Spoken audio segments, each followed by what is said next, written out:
Salut à tous, j'espère que vous allez bien. Aujourd'hui, je fais une vidéo sur les Camplotus variegatus. Donc c'est vrai que depuis que je les ai, je vous ai pas mal filmé ces Camplotus. Vous avez vu pas mal l'évolution, le changement de nid, l'évolution au niveau des tubes, la répartition du couvain, etc., etc., etc. Dans l'aire de chasse du nid, en fait, je me suis rendu compte que ça allait pas parce que tout était mis ensemble. Donc j'ai décidé de leur offrir une aire de chasse beaucoup plus grande et à part pour leur offrir une alternative supplémentaire, voir un petit peu comment ça évolue. Et en fait, ça a vachement évolué parce que vous allez vous rendre compte que dans cette aire de chasse, il y a aussi d'autres chasses qui sont faites. Et l'aire de chasse première a été plus ou moins désertée. Dans les tubes, ça change aussi beaucoup. C'est vrai que c'est une composition qui est vraiment particulière et qui est très intéressante, et on se rend compte que la température et l'hygrométrie, c'est super important chez eux. Et suivant les températures et l'hygrométrie, il y a un comportement différent qui va s'adapter. Voilà, donc je vous montre ça de suite. Alors nous voilà avec la colonie qui a maintenant cette aire de chasse. Donc après on enlèvera le couvercle pour montrer un petit peu ce qui s'y passe. Donc l'aire de chasse c'est tout simplement la plus grande boîte du pack des boîtes Ikea. Avec le nid là. Alors par contre j'ai un souci, c'est qu'ils m'ont mis tous les détritus, ils me l'ont mis tout en haut à droite, ce qui fait que l'eau a changé. Donc il faut que je vire le sable, faut que je vire le sable, et soit je le nettoie, je le remets, soit je mets de l'eau. Voilà. Sinon on voit que les tubes ont vachement... et tout le monde s'est barré quoi. Alors pourquoi ils se servent du tube en haut en tant que poubelle, j'en sais rien du tout, parce que c'est pas le cas sur le reste. Ça a toujours été ça chez eux, ils ont toujours voulu faire ça. On voit un couvain quand même énorme en bas. Et par contre, si vous regardez bien, vous voyez principalement des grosses larves ou des cocons. Il y a un petit peu d'œufs et de toutes petites larves sur le tube tout en bas, totalement à droite, mais sinon c'est que du gros. Donc maintenant on va aller voir l'aire de chasse, la première aire de chasse. Donc voilà sur la première aire de chasse. Donc là j'ai juste viré l'abreuvoir et puis les petits bouchons que je mettais pour la bouffe. Et là totalement désert, il n'y a plus rien du tout. Alors j'ai fait un tube de raccord. Et contrairement à d'habitude, il y a toujours plein de monde, là il n'y a plus personne. Ah si quand même.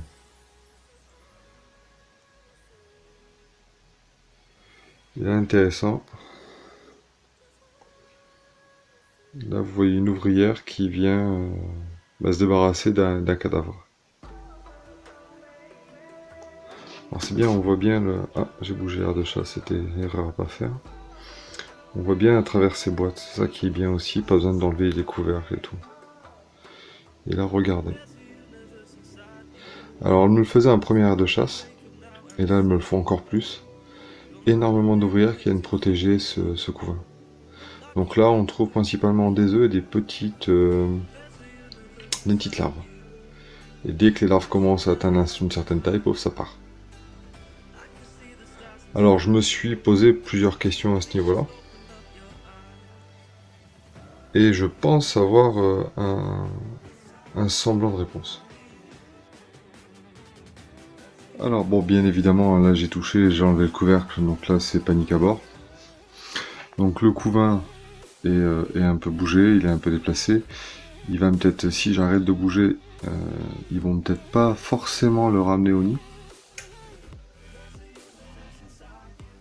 Surtout qu'il y a du chemin, ils sont obligés de faire un grand tour.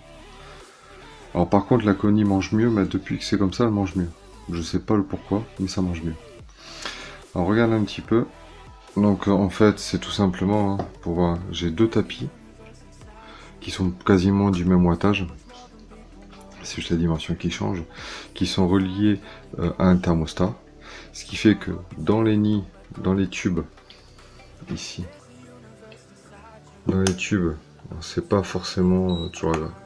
Vous voyez on a 26, après il y a toujours un écart, voilà, on a à peu près 27 degrés, donc c'est sûr que quand on monte, on n'a que 24 degrés. donc c'est pour ça aussi. Par contre, quand on regarde ici, on a 35 degrés à peu près, entre 32 et 35 degrés.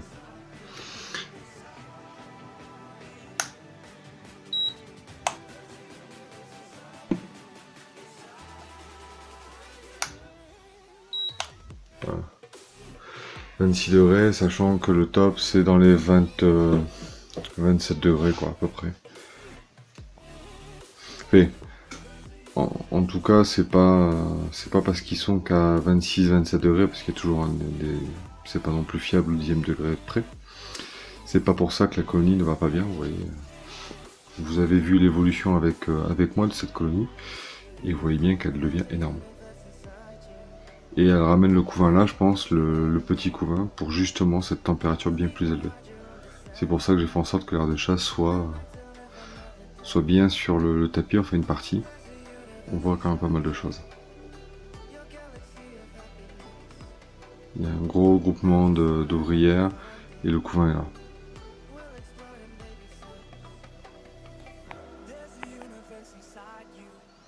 Toujours l'abreuvoir. Alors on a beau dire tout ce qu'on veut, mais ça boit.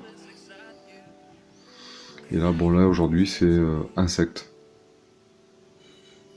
Et c'est parti pour la bouffe. Donc là j'ai tout simplement pris des verres de farine que j'ai au frigo, que j'ai coupé juste en deux. Souvent bien même c'est un coup de scalpel dedans et mais des fois ils sont même pas totalement coupés, ils sont juste entaillés.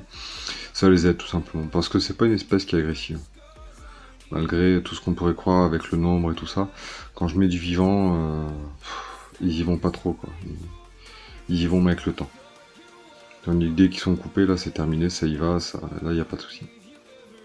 Alors là ce qui est bien c'est que je vais voir un petit peu, parce que jusqu'à présent, comme il n'y avait que l'aire de chasse principale, ils ramenaient les détritus dans le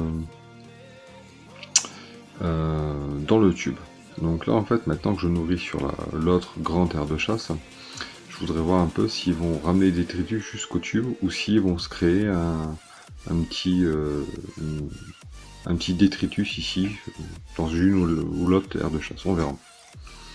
Mais ça m'intrigue quand même qu'ils veulent pas, qu'ils se servent d'un tube en tant que détritus, ça m'intrigue un peu.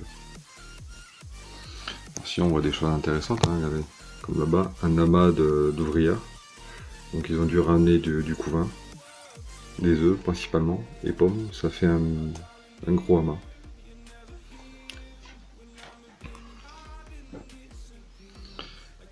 Après on a les ouvrières qui sont quand même... Avec le reflet c'est pas tip top. Mais bon vous voyez ça attaque quoi. Là il...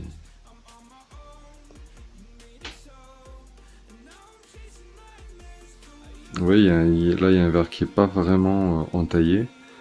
Il y en a qu'une qui va dessus et bon, elle a même changé quoi. C'est pas une espèce qui est agressive.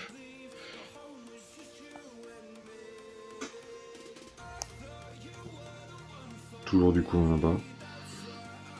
On voit bien en plus sur le noir les gastres qui sont pas... Voilà.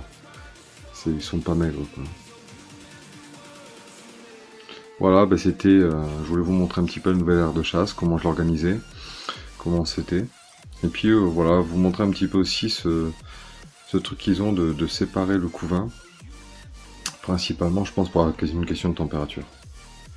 Donc le prochain projet, c'est de faire une belle forme, un biorama, un beau biorama, avec une partie avec des lampes et tout ça, pour pouvoir chauffer, pour pouvoir leur donner un peu plus encore de confort en termes d'hygrométrie de température. Sachant que c'est une espèce qui fait pas de diapause. Donc on va remonter un petit peu tout ça. Voilà. Donc là vous voyez un petit peu en haut encore des grosses larves. Donc on peut voir quelques œufs, tout ça, mais en bas c'est que du cocon et du gros cocon. Donc la gyne est en bas, elle doit être quelque part là, je sais pas où. C'est pas toujours évident de la trouver. Mais normalement elle est dans le premier tube, quelque part dans la masse. Voilà, vous avez vu, les variegatus ça change beaucoup. On voit que l'hygrométrie à température, c'est très important pour eux, qui a un gros impact sur leur évolution et sur la façon d'évoluer dans leur espace. Là, j'ai deux gros projets qui m'attendent. Le premier, c'est de me faire un genre d'armoire à étage pour les colonies, c'est-à-dire que chaque étage aura une espèce avec système de chauffage et autres. Et le deuxième projet, c'est un gros projet, ça, c'est de me faire un diorama exprès pour mes variegatus avec un nid bien plus intéressant en termes d'hygrométrie de température, avec une aire de chasse bien plus vaste et surtout décoré parce que là, c'est vraiment monotone. Mais là, je suis vraiment en période de test, je découvre beaucoup de choses là-dessus, donc il faut le temps que ça se passe. Voilà, j'espère que ça vous a plu, je vous mets quelques vidéos sur les côtés, continuez à vous abonner, continuez à me mettre des commentaires, ça me fait super plaisir. Et moi je vous dis ciao ciao.